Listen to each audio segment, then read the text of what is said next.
City activists briefly shut down the Los Angeles City Council on Tuesday as the body was attempting to further criminalize homelessness. I mean, really?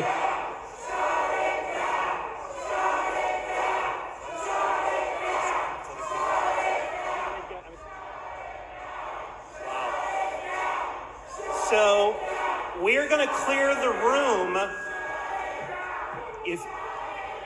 If you don't be quiet, we will clear the room and you'll all be out. This was the scene. A vote on an ordinance that would have applied stricter anti-camping laws around schools and daycare centers was delayed as cops were called in to clear the council room. Now, afterward, the measure was passed 11-3, but another vote will have to take place next week before it's finalized.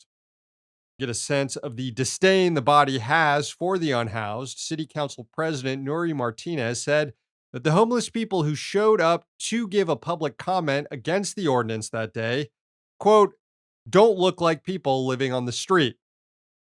Well, what the hell is that supposed to mean? Opponents of the measure correctly argued that criminalizing homeless people won't end homelessness, will just ruin people's lives, especially in a city like Los Angeles that doesn't offer adequate services to get people off the streets. The city has relied on a group shelter model where large groups of individuals bunk together in one room. Those arrangements led to a super spreader event during COVID, which reduced capacity. Group shelters provide no privacy, and people who rely on them often find themselves victimized by crime during their stay, so they end up back on the streets where they feel it's safer.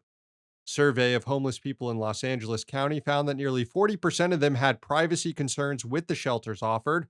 Also, a quarter of respondents said they were put off by rules against bringing partners or pets into the shelters.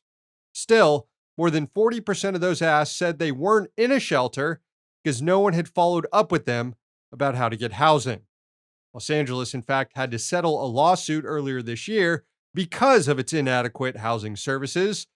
The city agreed to build new housing for thousands of people over the next 5 years.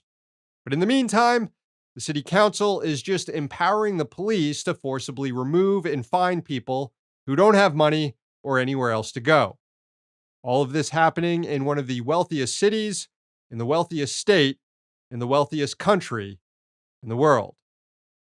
Hey, thanks for watching. Hit the subscribe button so you don't miss any of our new videos. Also, if you want to see Means Morning News in its complete form, not just the clips we post here, head on over to Means TV and get access to all our new episodes and our entire backlog, plus tons of other great movies and original TV shows.